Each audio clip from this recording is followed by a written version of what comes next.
तो आइए आज के क्लास की शुरुआत करते हैं हम लोग। इस समय हम वैशेषिक दर्शन पर चर्चा कर रहे हैं और वैशेषिक दर्शन की चर्चा पर अब तक हम लोगों ने वैशेषिक दर्शन का परिचय प्राप्त किया। वैशेषिक दर्शन के परिचय के बाद हम लोगों ने वैशेषिक दर्शन में सामान्य क्या है इस पर चर्चा किया और आज हम उसके बाद हम लोगों ने वैशेषिक दर्शन में द्रव्य पर भी चर्चा किया। आज हमारी जो चर्चा का जो है रथ है वो किधर मुड़ेगा। हम वैशेषिक दर्शन में चूंकि भावात्मक और अभावात्मक दो तरह के पदार्थ स्वीकार किए गए हैं, पिछली क्लास में हमने चर्चा कर रखा है। उसमें से भावात्मक जो द्रव्य हैं वो 6 प्रकार के माने गए हैं: द्रव्य, गुण, कर्म, सामान्य, विशेष और समवाय।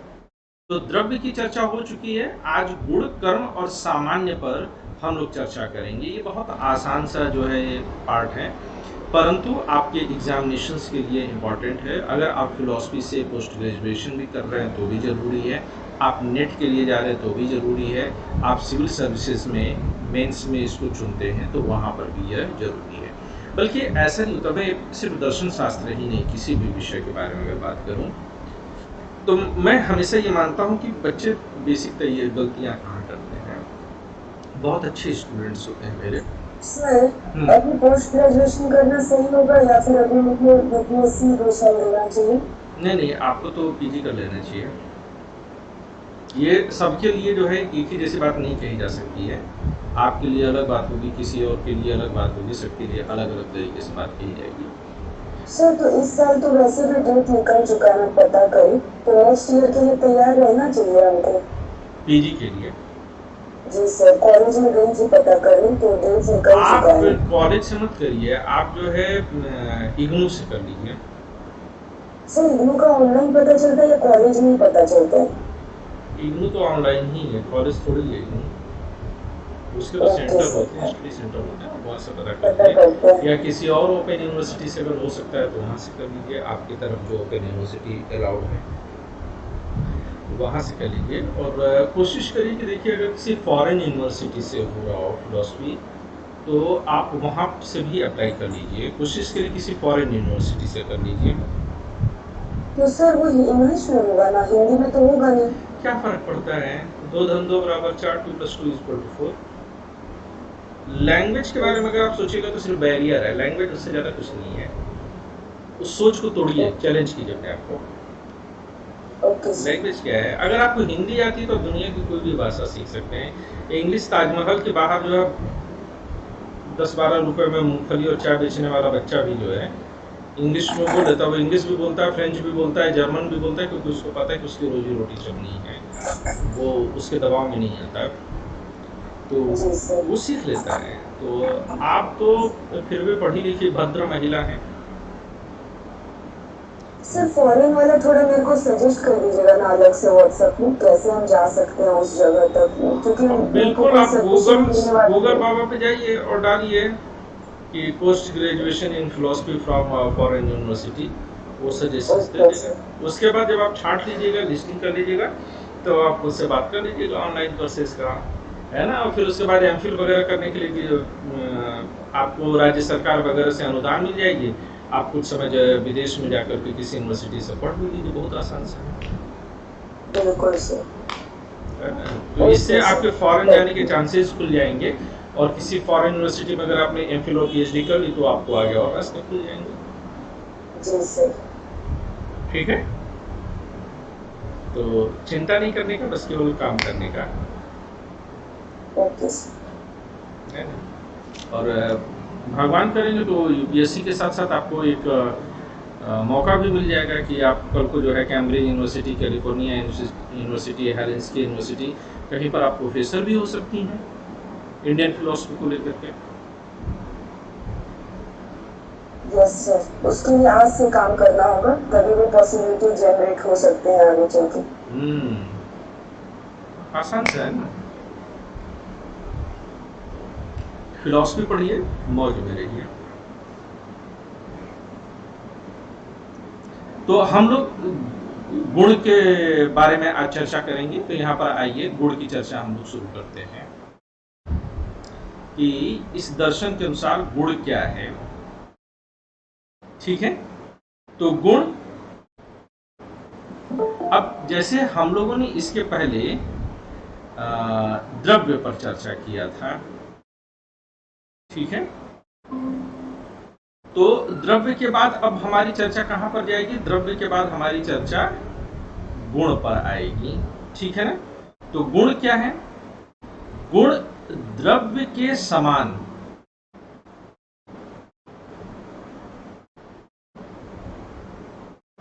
स्वतंत्र नहीं है। देखिए,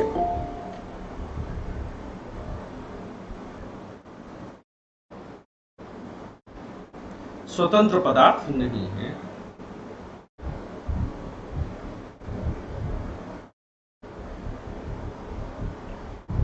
ठीक है, तो गुण क्या है? वह, जैसे द्रव्य की हमने परिभाषा क्या देखी थी कि द्रव्य स्वयं में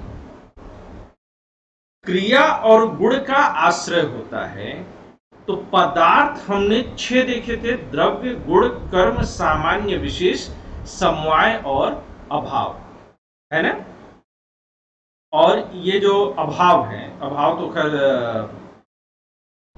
द्रव्य जो है, पदार्थ जो है 7 हो जाते हैं। वैशेषिक सूत्र में 6 पदार्थ माने गए थे और अभाव की चर्चा मिलती है। पिछली क्लास को आप लोग देखिएगा। लेकिन बाद के वैशेषिक दार्शनिकों ने अभाव को भी एक पदार्थ मान लिया। तो इस प्रकार पदार्थों की संख्या 7 हो जाती है। पदार्थ को 2 भागों में आप करके समझ सकते हैं। एक को कहते हैं भावात्मक पदार्थ और दूसरे को कहते हैं अभावात्मक पदार्थ। तो जब हम भावात्मक पदार्थ की चर्चा करते हैं, यहां पर हम भावात्मक पदार्थ की चर्चा करेंगे, तो भावात्मक पदार्थ कितने हो जाएंगे? भावात्मक पदार्थ 6 हो जाएंगे। ठीक है ना? द्रव्य, गुण, कर्म, सामान्य, विशेष और समवाय। इसमें से द्रव्य पूरी तरह से स्वतंत्र है, लेकिन गुण उतना स्वतंत्र नहीं है। ठीक है, गुण उतना स्वतंत्र नहीं है। आप में से कोई पदार्थ का लक्षण बता सकता है? पदार्थ किसे कहते हैं? पदार्थ का लक्षण हमने पिछली क्लास में बताया था। चूंकि क्लासेस की टाइमिंग डिस्टर्ब थी तो आप लोग नहीं आ पाए। फिर से वो वीडियो देखिएगा आप लोग। पदार्थ वह है जिसे कि जाना जा सके और जिसको कोई नाम दिया जा सके, उसे हम पदार्थ कहते हैं। ठीक है ना? तो पदार्थ में द्रव्य की चर्चा हो गई थी। आज गुण की चर्चा कर रहे हैं। और गुण के बारे में हमने पहला चीज क्या निर्धारित किया कि गुण पदार्थ तो है, परंतु वह द्रव्य के जितना समान स्वतंत्र नहीं है। क्यों नहीं है? क्योंकि द्रव्य की परिभाषा में हमने यह निर्धारित किया, द्रव्य की परिभाषा में हमने यह निर्धारित किया कि द्रव्य गुण और कर्म का आश्रय है। ये चर्चा हमने किया हुआ है। द्रव्य क्या है? एक बार आप लोग बोलिए तो फिर आप लोग को याद हो जाएगा। द्रव्य क्या है? द्रव्य गुण और कर्म का आश्रय है। ठीक है, और अपने कार्य का समवायी कारण है। और अपने कार्य का समवायी कारण है। अनु, आप जरा ग्रुप में डाल दीजिए कि क्लास शुरू हो गई है। तो इस तरह से, अच्छा ठीक है, आपने डाल दिया। तो 2 बातें हमें समझ में आ गई द्रव्य की परिभाषा में कि द्रव्य गुण और कर्म का आश्रय है। अब अगर वो हम मान लीजिए किसी के आश्रय में जाते हैं तो क्या हम स्वतंत्र रह जाएंगे? हम स्वतंत्र नहीं रह जाते हैं। हमारी स्वतंत्रता छीन ली जाएगी। कुछ हद तक कंप्रोमाइज तो जरूर हो जाएगी। जैसे मैं अफसाना के घर जाऊं तो क्या मैं पूरी तरह से स्वतंत्र उतना ही रहूंगा जितना कि मैं अपने घर में हूं? नहीं रह जाऊंगा ना। चाहे अफसाना मुझे लाख फ्रीडम दें, लेकिन वहां पर मेरे मन में एक संकोच तो रहेगा। ठीक बात बोल रहा हूं? तो जब हम किसी के आश्रय हो जाते हैं तो हमारी स्वतंत्रता कंप्रोमाइज हो जाती है। हाँ या ना, बात समझ में आई? बाकी सभी लोगों को समझ में आई? बताते रहिएगा। अफसाना, अनु, तुम लोग को बेटा क्या अलग से नहीं होता है बात करने के लिए? सर एक बार और बोलिए ना सर, मुझे थोड़ा सा दिक्कत हो रहा है। सर हम बीच में बोल नहीं पाएंगे ज्यादा क्योंकि बाहर है। अच्छा अच्छा अच्छा, ठीक है। सर आप द्रव्य और गुण का बोले ना, ये वाला एक बार क्लियर कीजिए। ठीक है।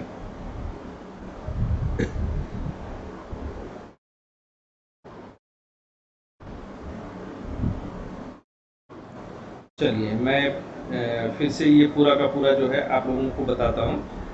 मैंने ये कहा कि द्रव्य जो होता है, अच्छा पिछली क्लास आपने की नहीं थी अनु, तो इससे आपको दिक्कत होती है कि द्रव्य पदार्थ है और गुण भी पदार्थ है। द्रव्य भी पदार्थ है और गुण भी पदार्थ है। यहां तक ठीक है? Yes sir. लेकिन द्रव्य और गुण में एक विशिष्टता है कि द्रव्य पूरी तरह से स्वतंत्र पदार्थ है, जबकि गुण पूरी तरह से स्वतंत्र पदार्थ नहीं है। ठीक है? क्यों नहीं है, इसके पीछे का कारण क्या है? यह क्यों नहीं पूरी तरह से स्वतंत्र है, इसके पीछे का एक कारण है, और वो कारण क्या मैं बताता हूं आपको। गुण और कर्म, यह दो के दोनों द्रव्य पर आश्रित होते हैं, और जब हम किसी पर आश्रित होते हैं तो हम अपनी स्वतंत्रता को खो बैठते हैं, क्योंकि जो हमारा आश्रयदाता है अगर वही नहीं रहेगा तो हम भी नहीं रहेंगे। ठीक है ना? बैलगाड़ी बैल पर आश्रित है, अगर बैल ही नहीं रही तो बैलगाड़ी भी नहीं रहेगी। बात समझ में आ रही है? हाँ ना बोलते रहिएगा। Yes sir. हाँ, जो लोग नहीं बोल पाएंगे वो अंगूठा अंगूठा टेक दिया करेंगे। मैं चाहता हूं कि दर्शन शास्त्र आपकी समझ में आना चाहिए। मैं पहले भी कह चुका हूं, सिर्फ सिलेबस खत्म करना मेरा मकसद नहीं, मेरी कोशिश है ये फिलॉसफी समझ में आनी भी चाहिए। ठीक है? तो यहां पर यही चीज हम लोगों ने लिखा कि गुण द्रव्य के समान स्वतंत्र पदार्थ नहीं है। ये और मन, सॉरी, गुण फिर क्या है, तो हम यहां पे लिख सकते हैं गुण द्रव्य पर आश्रित है।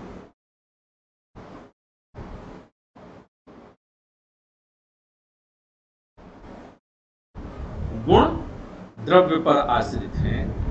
गुण के गुण या कर्म नहीं होते। गुण के गुण या कर्म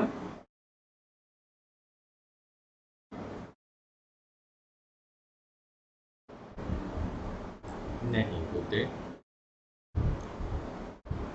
तो फिर अगर सवाल आपके मन में उठना चाहिए कि अगर गुण स्वतंत्र पदार्थ नहीं है तो गुण को पदार्थ कह ही क्यों रहे हैं हम? तो गुण पदार्थ इसलिए है, प्रश्न करिए कि गुण को पदार्थ क्यों कहा जाता है, तो इसका जवाब यह होगा कि गुण क्या है, गुण पदार्थ कैसे कहा जा सकता है?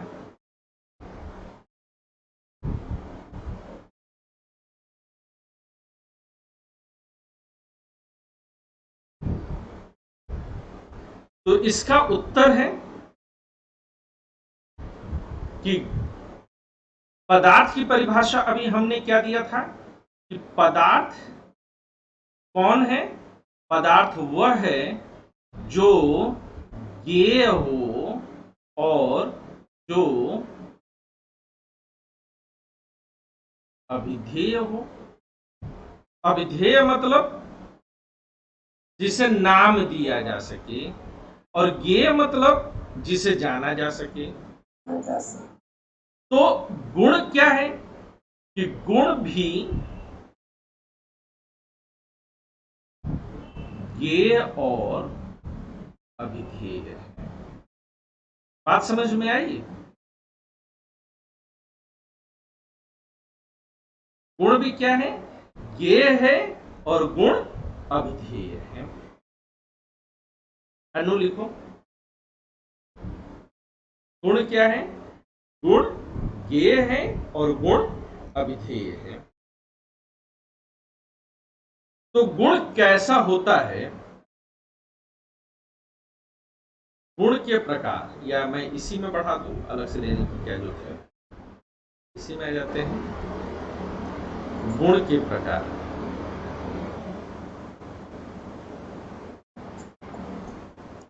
देखिए यहां पर आपको पॉइंट वाइज समझते चलिए। तो गुण के प्रकार कैसे हैं? गुण जो है, सर गुण के गुण या कर्म नहीं होते, ये एक बार और बताइए ना। जैसे द्रव्य के गुण होते हैं, हाँ। द्रव्य का गुण है, द्रव्य का कर्म भी है, लेकिन गुण का कोई गुण नहीं होगा। अगर वह अच्छा है तो उसका गुण है कि अच्छा होना। अब अच्छा का भी कोई और गुण होगा क्या? No sir. बस यही बात है।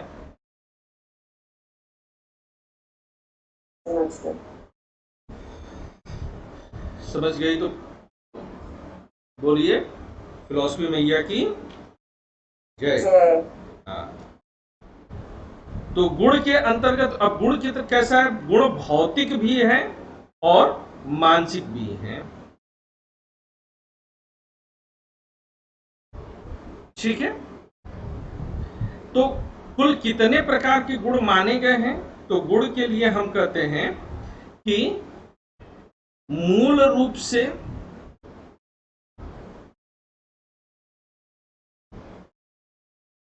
वैशेषिक दर्शन में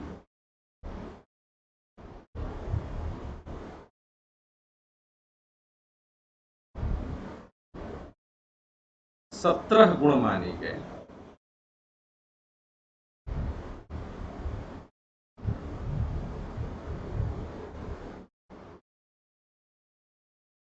कितने गुण माने गए? 17 गुण माने गए। ठीक है।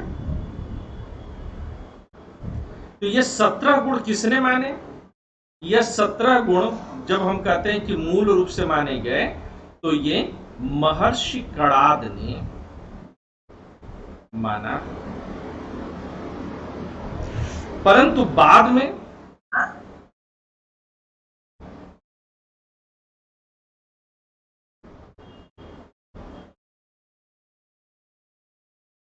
इनकी संख्या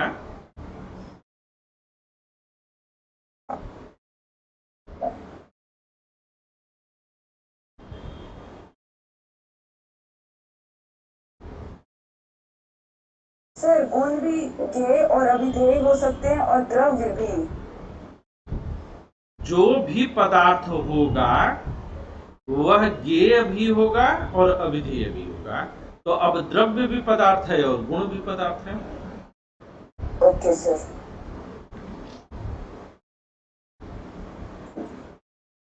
ठीक है।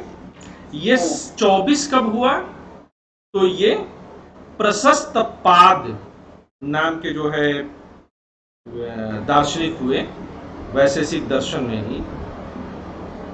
तो प्रशस्त पाद ने संख्या 24 बताई।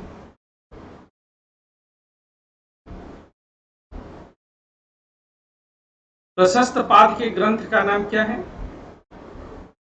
मैं पहली क्लास में मैंने बताया था, चूंकि आप में से कोई नहीं था पहली क्लास में, तो एक बार यहां पे लिख लीजिए, पदार्थ संग्रह। ठीक है।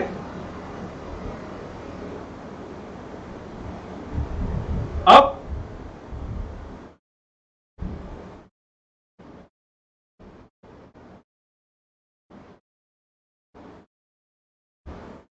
ये 17 की संख्या पर आ गया। यहीं पर लिखिए कुछ प्रमुख गुण। अब 24 के 24 का नाम याद रखना आवश्यक नहीं है।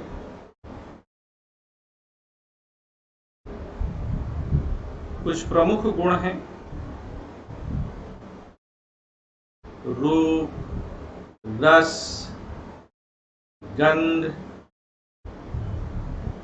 शब्द, स्पर्श।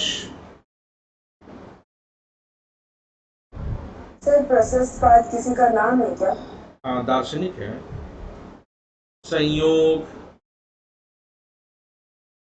मतलब मिलना, विभाग मतलब अलग होना, सुख, दुख, इच्छा, द्वेष आदि। ये क्या है? ये कुछ प्रमुख गुण हैं। ठीक है, अब यहीं पे लिखिए नोट। नोट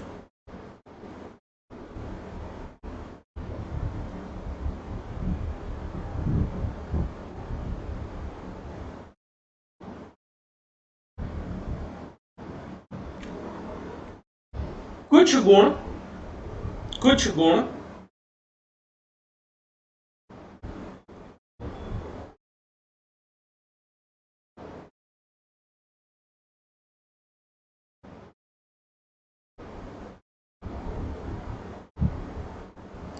द्रव्य के आवश्यक धर्म होते हैं।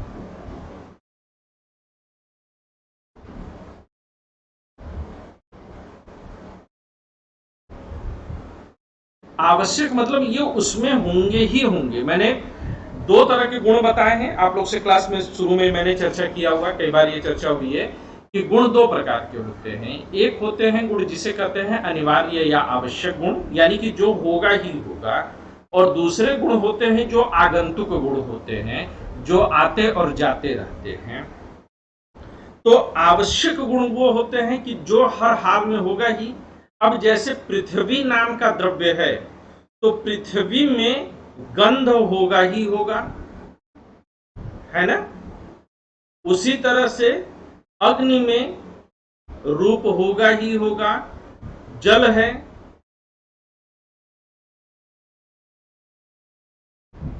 तो उसमें रस होगा ही होगा।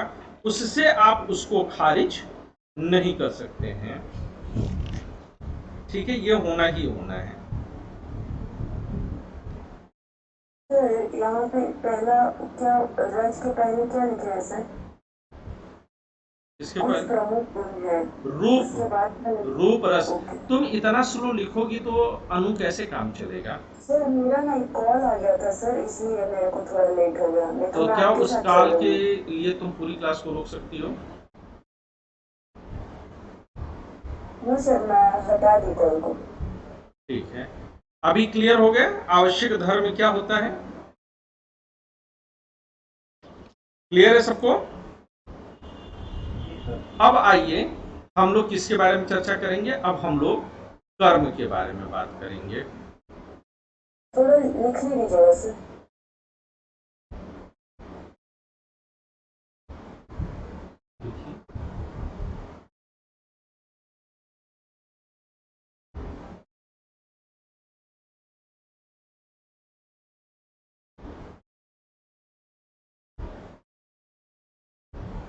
थोड़ा नीचे कीजिए सर। आज अनु शुरू से क्लास कर रही हैं तो आज खूब ऊपर नीचे होगा।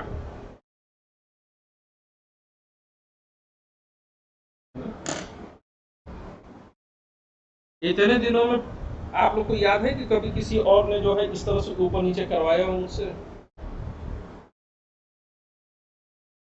No sir. अनु को मजा आ जाता है, ऊपर नीचे करते रहिए। है अनु? हो गया सर, डन। डन हो गया इनका। आगे बढ़ा जाए, इनका हो गया तो।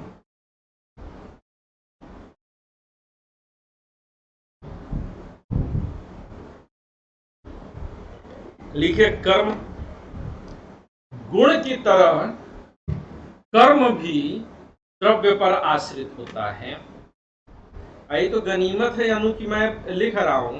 कई क्लास तो ऐसी होती है जिसमें मैं केवल बोल के निकल जाता हूं, लिखवाता नहीं हूं, लिखता नहीं हूं। तो गुण की तरह कर्म भी द्रव्य पर आश्रित होता है।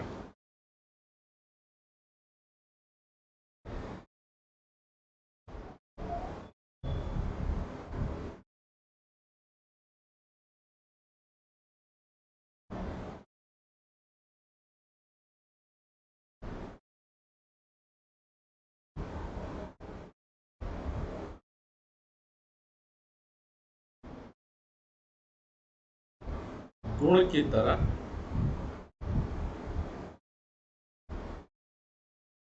द्रव्य पर आश्रित।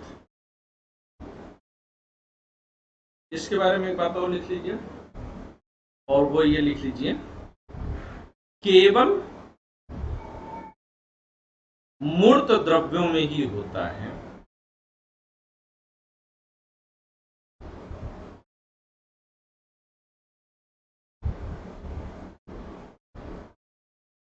सर मूर्त क्या होता है? जिसका एक आकार प्रकार हो।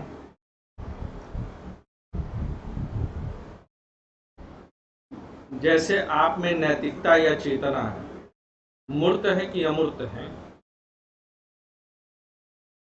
सर अमूर्त। हाँ।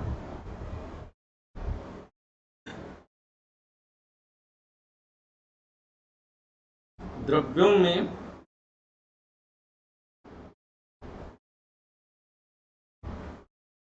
संयोग और विभाग का कारण होता है।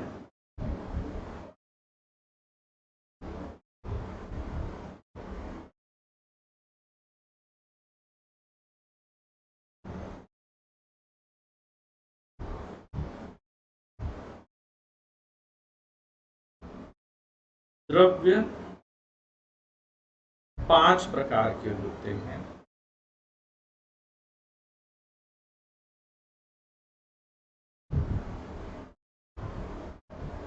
कौन कौन से?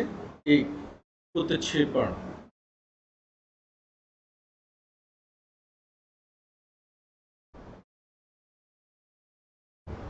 दूसरा, अपक्षेपण।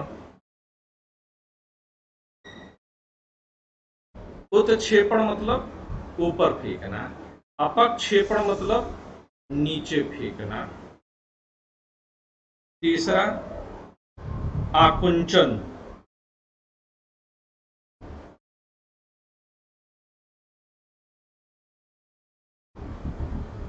मतलब सिकुड़ना। चौथा, प्रसारण।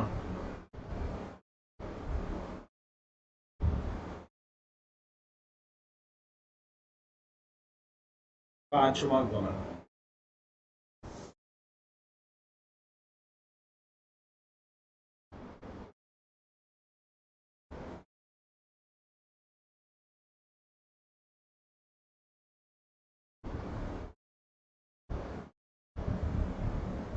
और कुछ?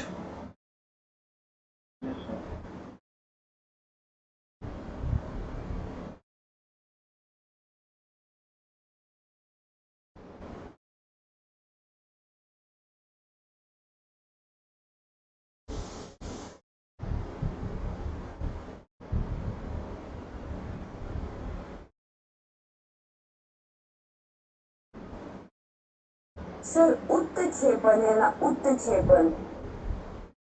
हाँ, उत्क्षेपण। उत उत माने ऊपर, क्षेपण मतलब फेंकना। अप माने नीचे, क्षेपण मतलब जाना। आकुंचन।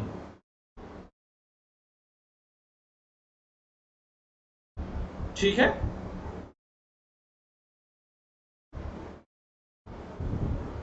अब अगला लीजिए, सामान्य।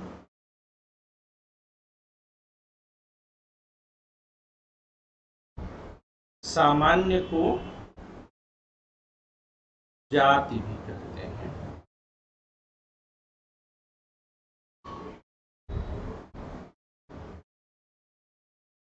आपकी जाति क्या है अनु? हे यादव। हेमंत? सर हम सर ब्राह्मणपुर में चलाते हैं।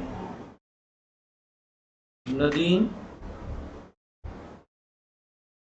मानव जाति सर। मानव, ठीक है। अफसाना?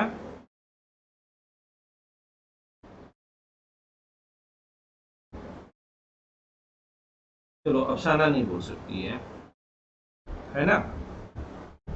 तो जाति जब कहते हैं यादव, ब्राह्मण, मानव, तो उसका मतलब क्या है? ब्राह्मण कहने का मतलब है कि जितने ब्राह्मण हैं उनमें, मतलब कि उस पूरे अगर सभी लोग को खड़ा कर दिया जाए तो एक सामान्य बात है कि वह अपने आप को ब्राह्मण आइडेंटिटी से पहचानते हैं। अनु जैसे लोग अपने आप को यादव आइडेंटिटी से पहचानते हैं। तो वह एक सामान्य है जो उस तरह के लोगों में पाई जाती है। वहीं पर नदीम थोड़ी बड़ी आइडेंटिटी ले रहे हैं कि मानव के आधार पर पहचान रहे हैं। कोई और होता तो कहता कि हम प्राणी जाति से हैं, तो चलो मानव से भी ऊपर उठ गया। और बड़ी आइडेंटिटी ले तो कहें कि हम ब्रह्म हैं, अब सबसे बड़ी आइडेंटिटी हो गई। तो एक ही तरह की चीजों में जो सामान्य, जो कॉमन बात पाई जाती है उसे हम क्या कहते हैं? हम सामान्य कहते हैं। जैसे एक गाय काली है, दूसरी गाय थोड़ी भूरी है, एक गाय ऊंची है, एक गाय नीची है, एक के गोबर है, दूसरे के नहीं है, ठीक है? तो लेकिन ये सब गाय कहला रही है। क्यों? ये सब गाय की जाति में क्यों आ रही है? क्योंकि इन सब में कहीं न कहीं वह गायपन जैसी चीज है। एक सामान्य बात इन सब में है, इसी को कहते हैं कि यह गाय है, जाति है। अब सामान्य होता कैसे है? तो सामान्य जो होता है वह नित्य होता है, यानी कि न पैदा होगा और न ही खत्म होगा। गाय खत्म हो जाएगी, अनु, नदीम खत्म हो जाएंगे, लेकिन वह यादवपन नहीं खत्म होगा। ऐसा थोड़ी कि दुनिया में जो यादव लोग हैं, यादवपन है जिसकी वजह से जो जाति है वह थोड़ी कम हो जाएगी, वो कम नहीं होती है। ये संख्या में नहीं है, क्योंकि यह एक है। तो वह जो यादवपन है, वह जो गायपन है, वह जो कुल्हड़ होता है, कोई कुल्हड़ आड़ा है, कोई टेढ़ा है, कोई गिलास की शक्ल में है, कोई कैसा है, लेकिन सब कुल्हड़ हैं क्योंकि उनमें कुल्हड़पन है। तो वह एक ही होता है, जो कुल्हड़पन है वह एक है, लेकिन वह सब में है। एक इस कुल्हड़ में भी, उस कुल्हड़ में भी है, झारखंड के भी कुल्हड़ में है, वह जो है छत्तीसगढ़ के भी कुल्हड़ में है, वह लखनऊ के भी कुल्हड़ में है, वह दिल्ली के भी कुल्हड़ में है, वह यहाँ वहाँ जहाँ तहाँ सब जगह जो है मौजूद है। तो वह नित्य है, एक है और अनेकानुगत है, यानी कि वह कईयों में, एक होने के बावजूद भी वह कईयों में रहता है। ठीक है, जरा लिखिए। अनेकानुगत होने का अर्थ है कि, अनेकानुगत होने का अर्थ है कि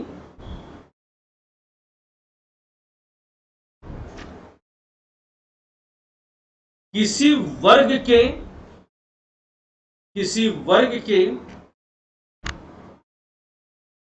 सभी व्यक्तियों में, किसी वर्ग के सभी व्यक्तियों में अनुगत रहना,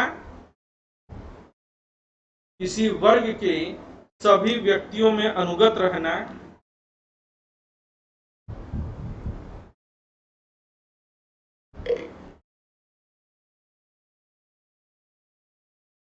अर्थात अनुगत रहना मतलब शामिल रहना, अर्थात समवाय संबंध से रहना, अर्थात समवाय संबंध से रहना।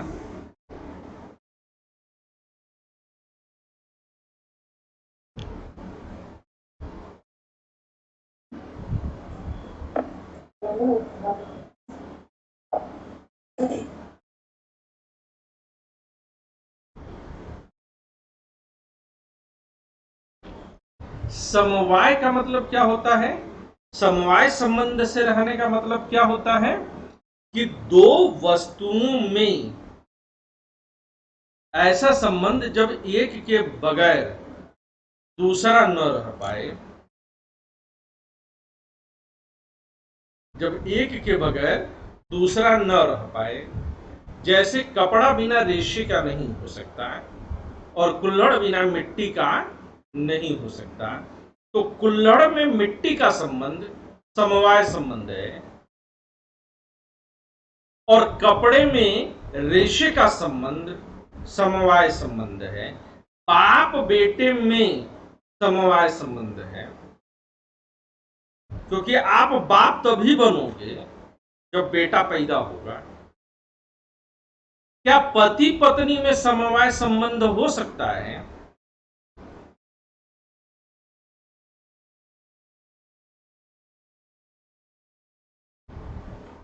बताइए, क्या पति पत्नी में समवाय संबंध संभव है?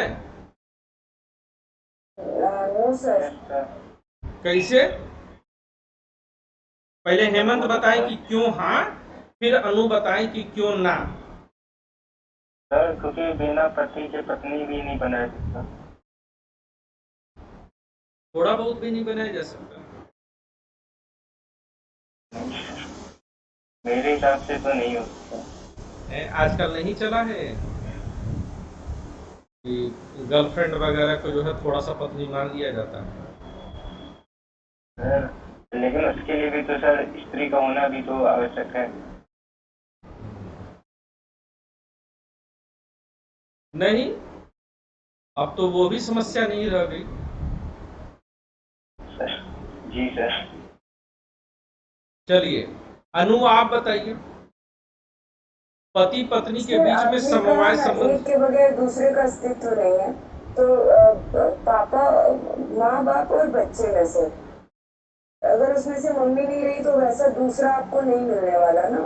पति मतलब- पत्नी पर बात हो रही है, माँ बाप पर अब बात नहीं हो रही है। हाँ, लेकिन सर कुछ रिश्ते होते हैं जैसे पति पत्नी, ऑप्शंस होते हैं सर, पर नहीं। माँ बेटे का या फिर बाप पति बेटे पत्नी का में क्या option ऑप्शन नहीं है? सर तू नहीं तो कोई और सही, कोई और नहीं तो कोई और सही। SDM बहुत लंबी है जमीन, ज्योति मिलेगा मौर्य वाली किसी। कहानी। तो सर आई थिंक कि मतलब यहाँ ऑप्शंस हैं और एक के बिना दूसरा संभव है, लेकिन पिता और बच्चे में या फिर माँ और बच्चे में ऐसा नहीं होता सर, वो एक ही होते हैं। इस पूरी दुनिया में आपको जो जन्म दे रहे हैं वो एक ही होते हैं। नहीं नहीं, ये एक दो से मतलब नहीं है, एक के बगैर दूसरे का अस्तित्व संभव नहीं है। क्या पिता की मृत्यु के बाद बेटे का वजूद नहीं रह जाता है?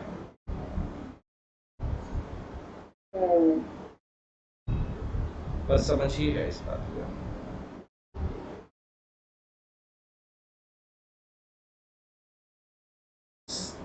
व्यक्ति मर जाएगा, वह संबंध नहीं मरता है। पिता की मृत्यु के बाद भी अगर पूछा जाए कि आपका पिता कौन है, तो आप उन्हीं का नाम लेंगे। यह समवाय संबंध है पिता पुत्र के मध्य, माता पुत्र के मध्य। लेकिन पति पत्नी के बीच में आज है, कल को तलाक ले लीजिए। अलग किया जा सकता है, लेकिन पिता पुत्र के संबंध को आप अलग नहीं कर सकते। आप दो व्यक्तियों को अलग कर देंगे, लेकिन अलग कर देने से वो संबंध नहीं समाप्त हो जाएगा। लेकिन पति पत्नी में अलग कर देने से संबंध समाप्त हो जाएगा। तलाक तलाक तलाक, खत्म कहानी। सर यही हम बताना चाहते थे। आप घुमा रही थी।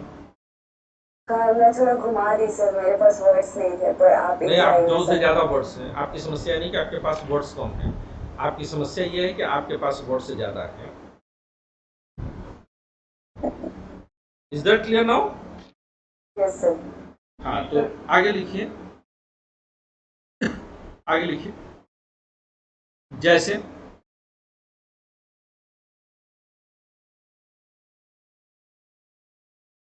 हेमंत, अनु, नदीम सब अलग अलग मनुष्य हैं।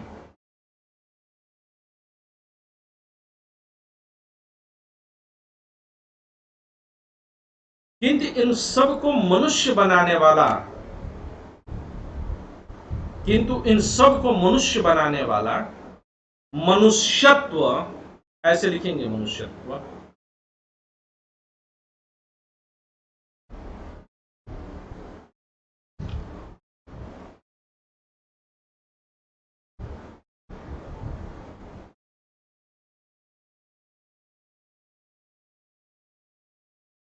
सर स्क्रीन नहीं शेयर है।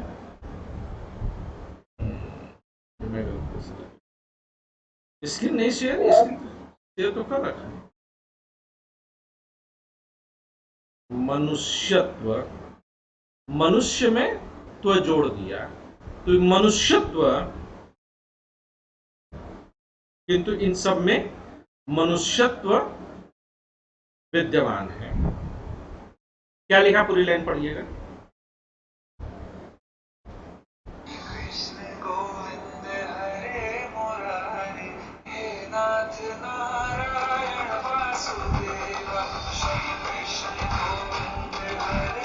पूरी लाइन पढ़ के बताएंगे आप।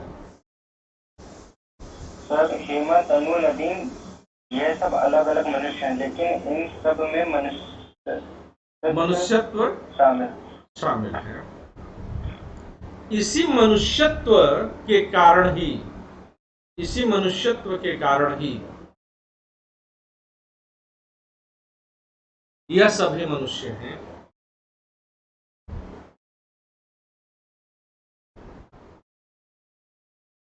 इसी प्रकार अलग अलग किस्म के, अलग अलग आकार, प्रकार, रंग, रूप, अलग अलग आकार, प्रकार, रंग, रूप,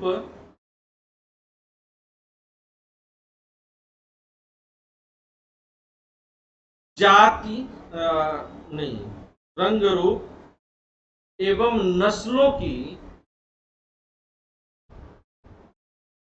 सभी गायों को गाय कहा जाता है, सभी गायों को गाय कहा जाता है, क्योंकि उन सब में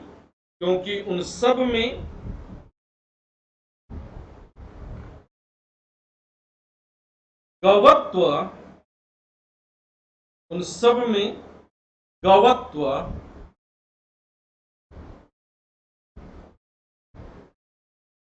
नामक सामान्य विद्यमान होता है। अब समझ गए आप लोग सामान्य किसे कहते हैं?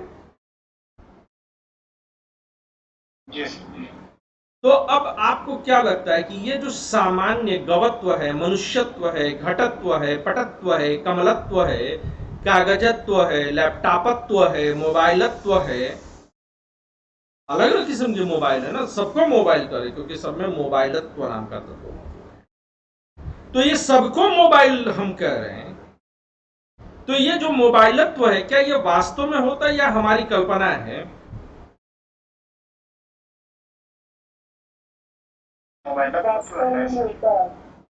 हाँ, पहले नदीम बताएं। है सर, सारे मोबाइल है, भले अलग अलग क्वालिटी के हों, लेकिन है ना। ये मोबाइलत्व होता है सब में। जी सर, जी। अनु क्या बोल रही है? बात कर पा रहे हैं। हाँ सर, मौजूद है। हाँ, तो जब किसी भी तत्व के हम वास्तविक सत्ता मानते हैं, तो हम किस प्रकार के विचारक कहलाते हैं? वस्तुवादी। अगर हम कहें कि नहीं नहीं ये वास्तव में मौजूद नहीं है, ये हमारी कल्पना भर है, तो हम प्रत्ययवादी कहलाएंगे। लेकिन जब हम कहते हैं कि नहीं चीजें वास्तव में मौजूद हैं इस दुनिया में, तो हम क्या कहलाएंगे? वस्तुवादी। तो लिखिए, वैशेषिक दर्शन कट्टर वस्तुवादी है।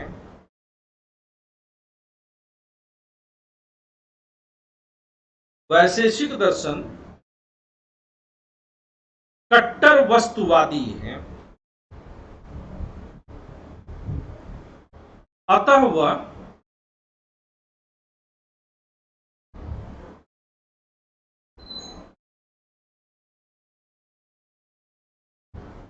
सामान्य की वस्तुगत सत्ता को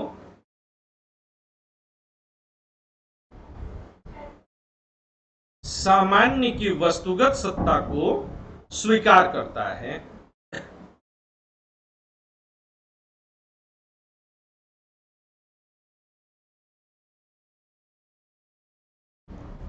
इस प्रकार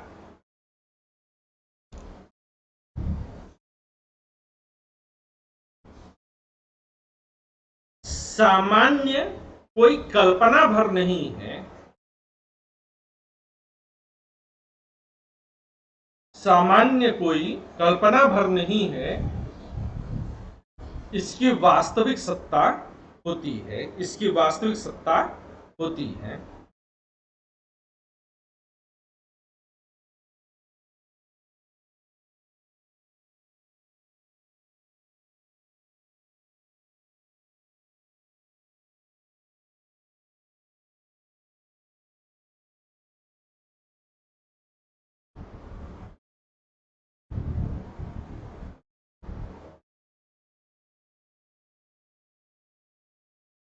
सामान्य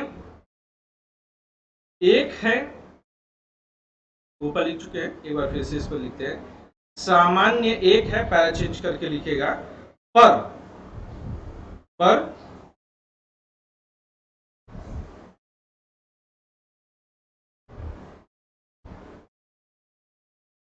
यह अनेक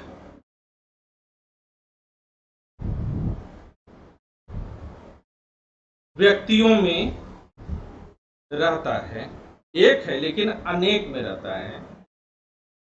जैसे कि मनुष्यत्व है, मुझ में, आप में, इसमें, उसमें, यहाँ वहां के सभी लोगों के मनुष्यों में मौजूद है। तो जो अलग अलग मनुष्य हैं वो कई हैं, अनेक हैं, लेकिन उनमें जो मनुष्यत्व है वह एक है। हिंदू में, मुसलमान में, सिख में, ईसाई में, अफ्रीकन में, यूरोपियन में, एशियन में, पुरुष में, नारी में, किन्नर में, बच्चे में, बुजुर्ग में, युवा में, किशोर में, सब में मनुष्यत्व है और सभी मनुष्यत्व एक है। अब यह भी एक संभव है कि एक ही व्यक्ति में एक से अधिक सामान्य हो सकता है। जैसे मुझ में, नदीम में और हेमंत में मनुष्यत्व है, पर हम में पुरुषत्व भी है। वहीं पर अफसाना और अनु में मनुष्यत्व है, पर पुरुषत्व न होकर के नारीत्व है। इसी तरह से मुझ में और अनु में बुजुर्गत्व है, वृद्धत्व है, और हेमंत में युवात्व है। ठीक बात है ना अनु? कोई संदेह इसमें नहीं? अनु जी एक्सेप्ट नहीं कर पाएंगे। अरे नहीं, अभी बुजुर्ग कहाँ है, मैं ऐसे मजाक में बोला हूँ। 42-43 साल की उम्र को जो है कोई बुजुर्ग माना जाता है 42-43 साल की उम्र में अनु बुजुर्ग अगर हम कहें तो फिर तो गलत बात है ना।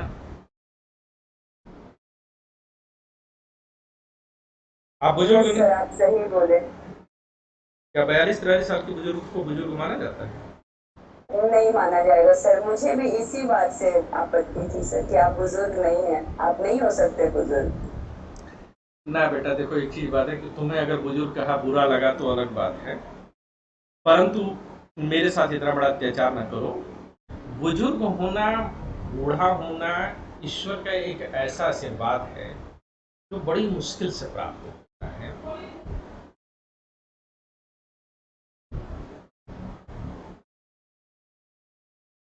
बचपन छिन जाता है, जवानी छिन जाता है, बुढ़ापा नहीं छिनता कभी किसी से। क्या अपने जीवन में एक ऐसा साथी चाहेंगे जो आए और चला जाए, या एक ऐसा साथी चाहेंगे जो मरते दम तक आपका साथ निभाए? आपसे बुढ़ापे को सिर्फ मौत अलग कर सकती है, कोई और नहीं कर सकता। बुढ़ापा कितना शानदार, कितना गरिमामय, जैसे हिमालय की उन्नत चोटियां। अजवानी को देखो कितनी छिछोरी होती है। आप बुजुर्ग हैं, इस लिए ही सिर्फ आपकी इस अवस्था के कारण ही लोग आपको सम्मान देते हैं, आपके पैर छूते हैं। तुम भी कहीं जाती होगी तो लोग चेयर वगैरह लेकर के आते हैं नहीं, कि बैठिए बैठिए, कि तुमको लोग खड़ा रखते हैं। बस तुम ही बताओ क्या सर होता है। लोग नहीं आते सर, मैं खुद देख लेती हूँ और बैठ जाती हूँ जगह। ये तो मैं पहली बार सुन रहा हूँ कि किसी बुजुर्ग का जो है सम्मान भी नहीं होता। नहीं, तुम्हें छोड़ के बाकी सभी बुजुर्गों का सम्मान होता है। हम लोग कहीं जाते तो लोग चेयर वेयर लेकर के आते हैं कि बैठिए बैठिए बैठिए। अभी नसीम साहब की शादी में मिलेंगे ना हम लोग, तो लोग आपके अनायास पांव छूते हैं, सलाम करते हैं, आपको प्रायोरिटीज दी जाती है। रेलवे में टिकट कटाने के लिए भी अलग से लाइन लगती है, मेट्रो में, बसों में आपके लिए अलग से सीट निर्धारित कर दी जाती है। अजवानी क्या होती है, हर समय आपके ऊपर लोग संदेह करेंगे।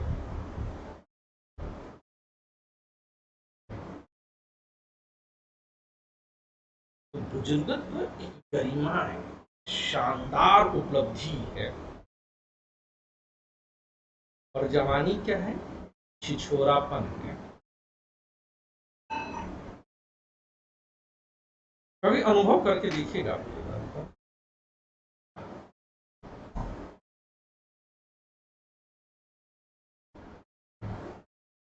है ना। आगे बढ़े। इतना मायूस मत हो अनु, तुमको भी कोई न कोई चेयर दे देगा। नसीम साहब की शादी में हम लोग कोशिश ये करेंगे कि सबसे पहली चेयर तुम्ही को दिला दी जाए। सर बहुत मेहरबानी होगा सर। अन्य जी तो चाह ही नहीं रही है कि को चेयर मिले।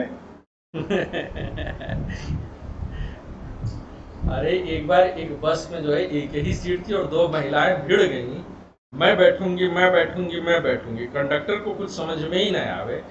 कंडक्टर बोला कि आप में से जो बड़ा हो, जिसकी उम्र ज्यादा हो, वो बैठ जाए।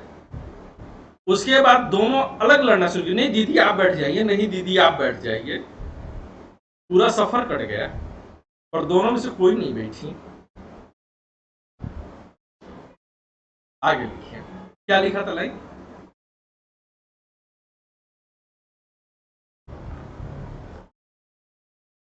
सामान्य एक है पर यह अनेक व्यक्तियों में रहता है। हाँ, पर यह अनेक व्यक्तियों में रहता है। कैसे हुआ, यह बात समझ में आ गई। और एक ही व्यक्ति में एक से अधिक सामान्य भी हो सकते हैं। अलग अलग वर्ग के, एक से अधिक वर्ग के सामान्य भी हो सकते हैं। और एक ही व्यक्ति में एक से अधिक वर्ग के सामान्य हो सकते हैं। जैसे अनुसत्य प्रकाश में मनुष्यत्व भी है,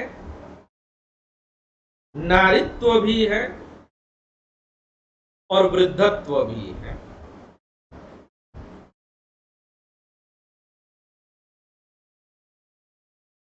सब लोग इस बात से सहमत हैं?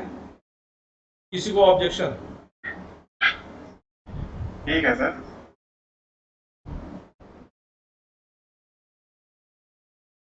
आप सभी लोग अपना अपना एग्जाम्पल बना सकते हैं।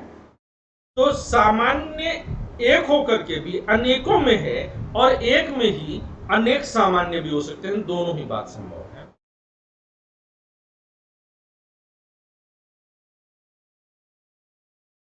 ठीक है ना। सामान्य नित्य है, अगला लाइन बनाइएगा। सामान्य नित्य है, परंतु जिन व्यक्तियों में होता है वह अनित्य होते हैं।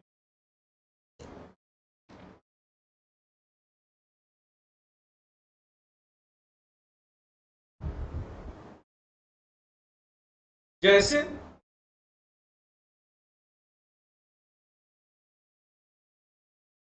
सभी गायों में उपस्थित गवत्व गवत्व नित्य है, यानी कि वह गवत्व नहीं समाप्त होगा कभी, लेकिन परंतु गायें स्वयं में अनित्य हैं, परंतु गायें स्वयं में अनित्य हैं।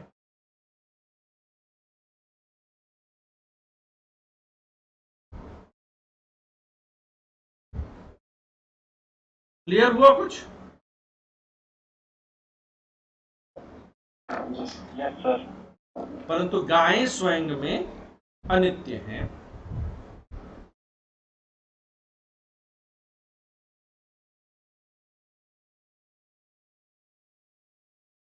आगे लिखेगा,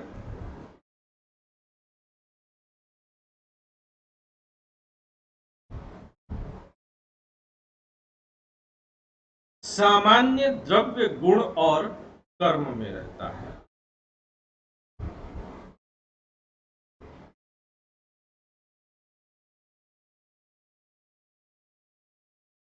फिर से रिपीट करिए। सामान्य कहाँ रहता है?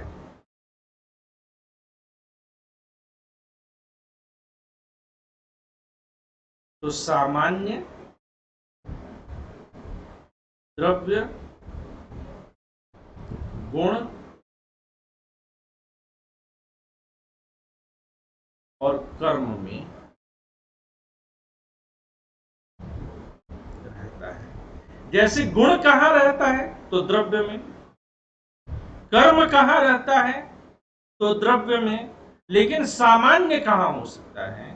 द्रव्य गुण और कर्म, इन तीनों में हो सकता है। परंतु एक सामान्य दूसरे सामान्य में नहीं रह सकता।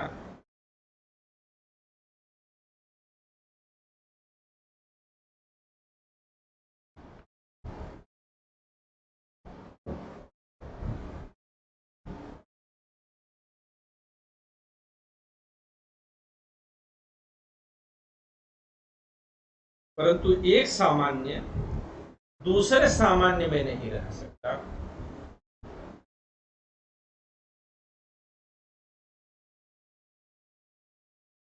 इसलिए आप एक साथ बैल, घोड़ा आदि नहीं हो सकते हैं। अब जैसे हेमंत कभी आपको कोई डांटे और कहे कि एकदम से तुम उल्लू के पट्टे हो क्या, गधे हो क्या,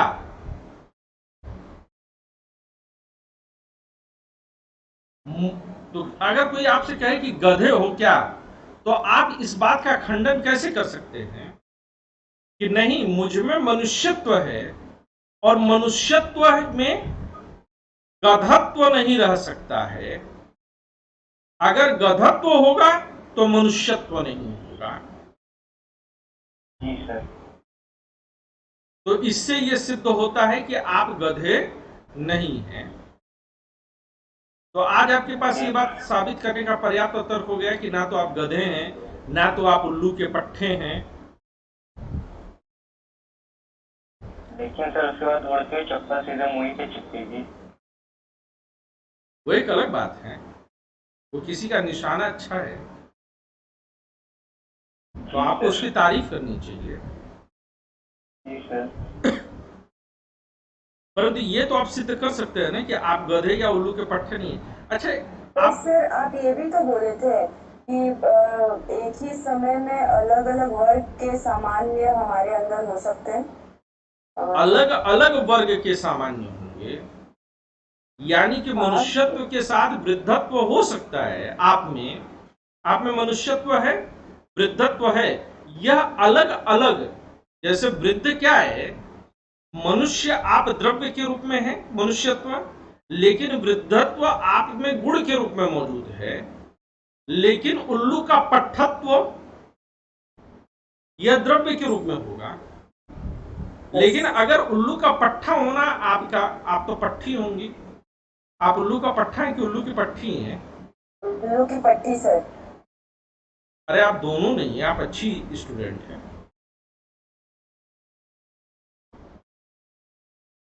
बताइए। थैंक यू सर, बट मैं खुद को तो मानती हूँ। आप मानती हैं? आपको जी सर। पता है पट्ठी मतलब क्या होता है? पट्ठी या पट्ठा हाँ किसको बोलते हैं? औलाद को। हाँ, औलाद की सर। तो उल्लू कौन हुआ? पापा मम्मी ही होंगे ना सर, तो इसका मतलब है कि उन्हें बोला जा रहा है।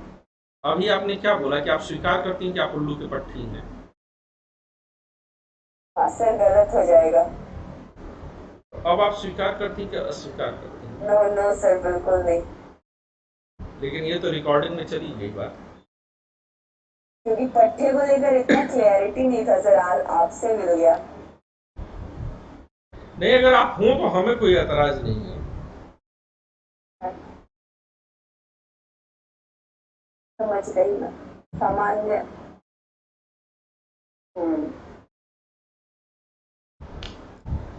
और कोई सर उल्लू का क्लियर पट्टा हो है गया। यहाँ पर?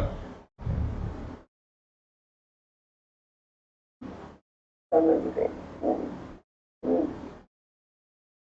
हैं, जब ऐसे लोग घूमते थे पहले गांव घरों में, तो देखने वाले पूछते थे, जब जिसको नहीं जानते तो पूछते थे बातचीत में, ये किसका पट्टा जा रहा है, मतलब ये किसका औलाद जा रहा है, किसका बेटा जा रहा है। और अनुगर्व के साथ कहती हैं कि वो ये स्वीकार करती हैं कि वो उल्लू की पट्टी हैं। सर जब मैं पट्टा समझ गई ना मैंने, उसके बाद मैं इसको अस्वीकार कर रही हूँ। सर मुझे मीनिंग नहीं पता था, आई थिंक, इसलिए मैं इतने गर्व से मान रही थी। ठीक है, चलो हम भी मौज ले रहे हैं, और कुछ करना देना तो है नहीं। तो कहाँ तक हम लोग पूछे? तो एक में एक ही जैसे, अब या तो कोई मनुष्य होगा, या बैल होगा, या गधा होगा, या हाथी होगा, ठीक है ना? एक साथ नहीं हो सकता, लेकिन वो वृद्ध होगा क्योंकि वह उसके गुण में आ जाता है। ठीक है, यस सर। अब क्लियरिटी आई? जी सर, क्लियर हो गया। सर यहाँ पे एक वर्ड है, अतः यह सामान्य की वस्तुगत सत्ता को स्वीकार करती है। सर इसका मतलब क्या होगा? ये जो इसका सामान्य मतलब है, मनुष्यत्व, उसका वो वास्तविक। वास्तव में होता है। मनुष्यत्व नाम की चीज वास्तव में है, यह कल्पना मात्र नहीं है। तो तुम पूछो कि अगर मनुष्यत्व नाम की चीज है तो कौन रंग का है, कितना बड़ा है? No sir. हाँ, ये यही माइंड में आ रहा था सर, कि वो क्या वस्तु के रूप में दिखेगा, है तो सर कल्पना ही ना। हवा, हवा का रंग रूप और आकार क्या है? तो हर एक चीज जो वस्तु हो, वह जरूरी नहीं, वह वास्तव में है, इसके लिए जरूरी है कि वह ज्ञेय हो और अभिधेय हो। ठीक है, यस सर। आगे पैरा चेंज करके लिखिए कि सामान्य के लिए यह आवश्यक है कि वह अनेकानुगत हो, अर्थात अनेकों में रहता हो। सामान्य के लिए यह आवश्यक है कि वह अनेकानुगत हो या अनेकों में रहता हो।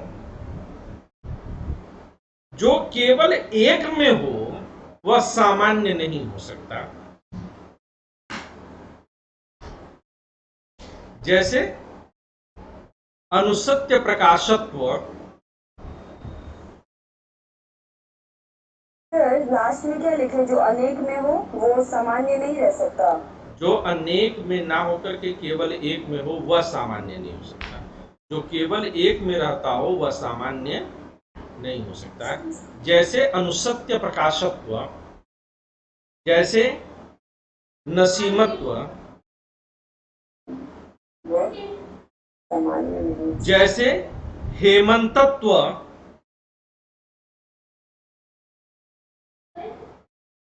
यह सब कैसे हैं? यह सब केवल एक में है, एक से अधिक में नहीं है। एक मिनट, आप लोग जरा थोड़ा सा वेट करिएगा, वेट करिएगा। हाँ रुको भाई। क्या हुआ?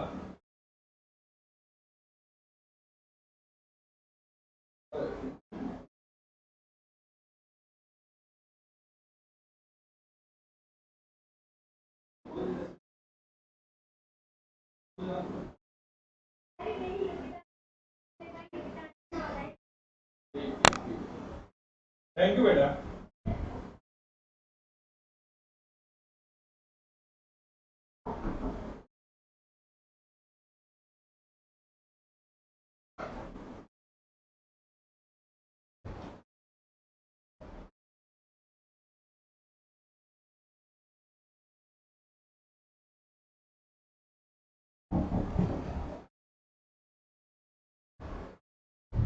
क्लियर है?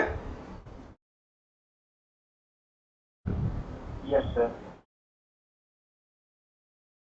इसी प्रकार एक और उदाहरण लिखिए। इसी प्रकार सर मेरा क्वेश्चन है कि अनुसत्यत्व हेमंतत्व यह गुण है या द्रव्य सर? यह तो द्रव्य में रहने वाला है ना। गुण नहीं बोलेगा ना सर? अनुसत्यत्व और हेमंतत्व तो सामान्य के तौर पर मानना चाह रहे थे ना हम। तो हम ये न द्रव्य है, न गुण है, न कर्म है, न सामान्य है, ये कुछ नहीं है। क्योंकि तत्व तत्व लगा करके हम हर किसी चीज को सामान्य नहीं बना सकते। यहां पर ये करें। इसी प्रकार आकाश में उपस्थित आकाशतत्व, आकाश में उपस्थित आकाशतत्व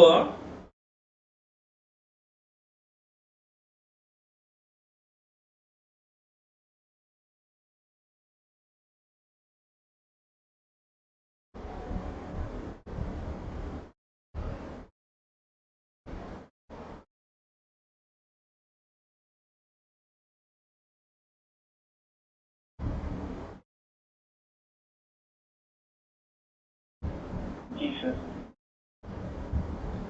सामान्य नहीं हो सकता, क्योंकि किसी और चीज में आकाश को छोड़ करके आकाशतत्व हो नहीं सकता।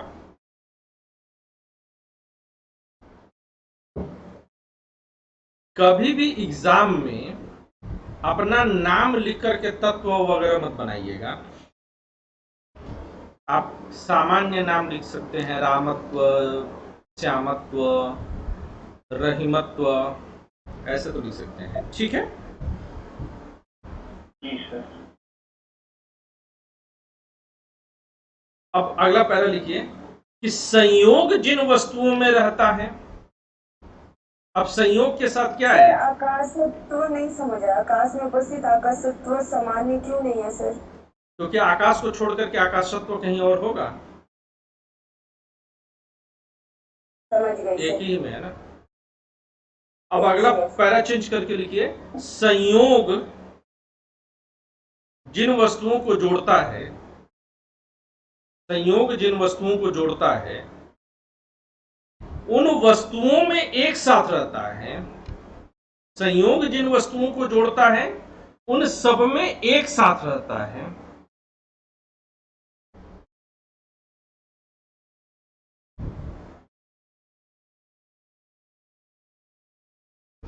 अब तेरा ही आसरा है। संयोग जिन वस्तुओं को जोड़ता है उनमें एक साथ रहता है।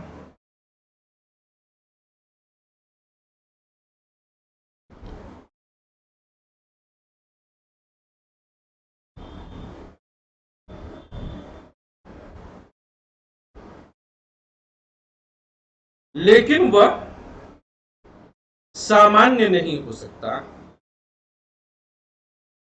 अब देखिएगा, अनेकानुगत है। संयोग जिन वस्तुओं को जोड़ रहा है वह अनेकानुगत तो हो गया, क्योंकि एक से ज्यादा वस्तुओं को जोड़ रहा है, अनेकानुगत है, लेकिन वह सामान्य नहीं है। क्यों? क्योंकि संयोग नित्य नहीं है। आज संयोग है तो कल वियोग होगा ही होगा। तो संयोग अनेकानुगत है लेकिन नित्य नहीं है। तो लिखिए, वह क्या लिखा, पूरा लाइन लिखिएगा संयोग वाला। तो संयोग जिन वस्तुओं को जोड़ता है उनमें एक साथ रहता है, उनमें लेकिन एक वह साथ, सामान्य पर वह सामान्य नहीं हो सकता है, क्योंकि वह अनेकानुगत तो है, क्योंकि वह अनेकानुगत तो है, परंतु वह नित्य नहीं है।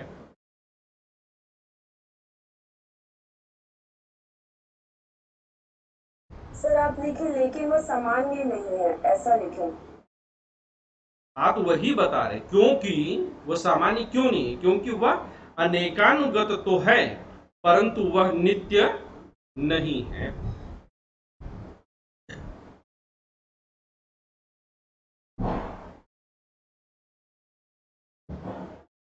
इसी प्रकार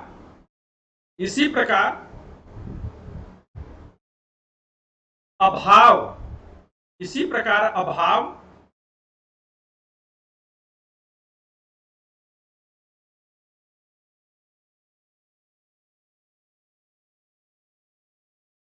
नित्य है और अनेकानुगत भी है।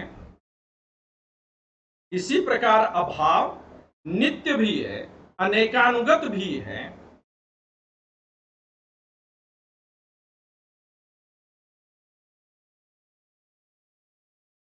अभाव में क्या है?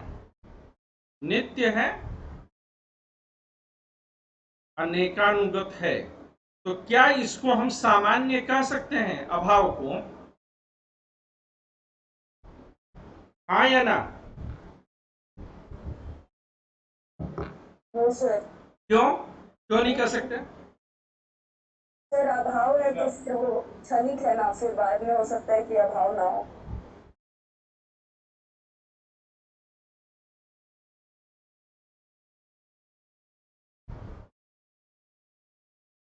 जैसे मेरे क्लास में पढ़ने वाली एक लड़की, उसमें बुद्धि का अभाव है।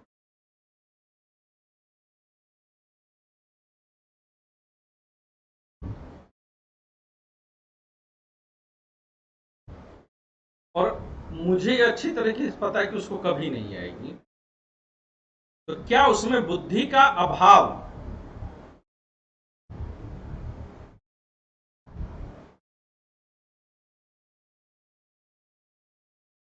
सामान्य माना जाएगा? एक लड़की जो अभी नहीं आई है, सर मतलब वो एक में है ना सर, तो नहीं माना जाएगा। सब में होता तो माना जाता सामान्य। जैसे रील्स बनाने वाले लोग, उनमें गंभीरता का अभाव, तो जब तक वो रील्स बनाएंगे तब तक उनके अंदर गंभीरता नहीं आएगी, तो उनको क्या मानेंगे? सर वो भी एक में है ना सर, तो शायद रील्स जितने बनाने वाले सबकी मैं बोल रहा हूं।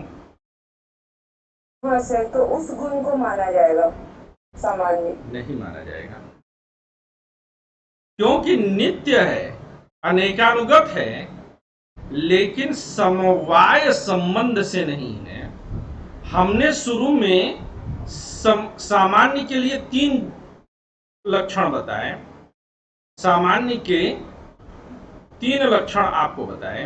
कौन कौन से? कि वह नित्य से हो, नित्य होता है, वह अनेकानुगत होता है, और वह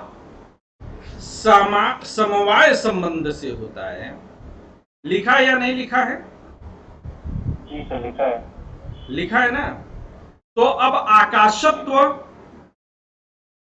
समवाय नहीं, सामान्य नहीं है। क्यों नहीं है आकाशत्व? क्योंकि अनेकानुगत नहीं है, इसका अभाव है।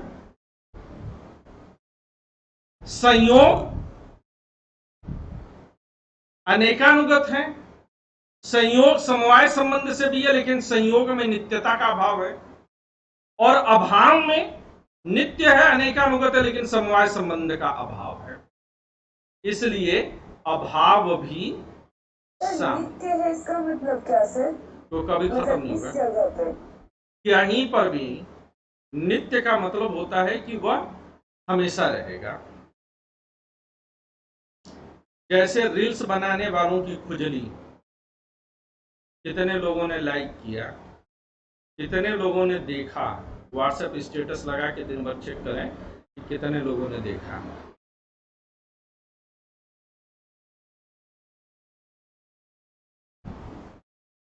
समझ गई सर। मैं समझाता बहुत बढ़िया हूँ। संयोग जो है संयोग नित्य हो सकता है। हाँ, ये नित्य नहीं हो सकता ना सर, आपके अकॉर्डिंग इसमें जो लिखा है। हाँ, तो नहीं हो सकता है। हाँ, नहीं हो सकता, पर अभाव नित्य है, ये ध्यान में रखना होगा।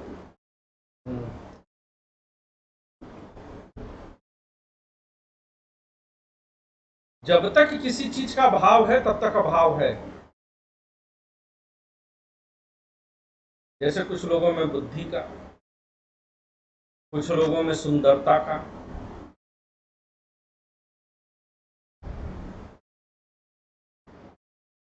तो फिर कालिदास के बुद्धि के बारे में क्या कहेंगे सर? जब तक कालिदास को बुद्धि नहीं आई थी तब तक बुद्धि का अभाव है। उसको तो फिर प्राग भाव कहते हैं। अभाव के भी कई रूप हम लोग आगे पढ़ेंगे, तो थोड़ा सा रुक जाइए। अभाव के भी 4 प्रकार हैं, तो उनमें प्राग भाव है। किसी वस्तु के निर्माण के पूर्व जो अभाव होता है उसे प्राग भाव कहते हैं। तो कालिदास में बुद्धि का प्राग भाव है। ये कल क्लास में मैंने बताया था, परसों बताया था। जी सर। पर कोई नहीं, हम अभाव पर फिर चर्चा करेंगे। आगे बढ़े। सर नित्य है और अभाव नित्य अनेकानुगत भी है,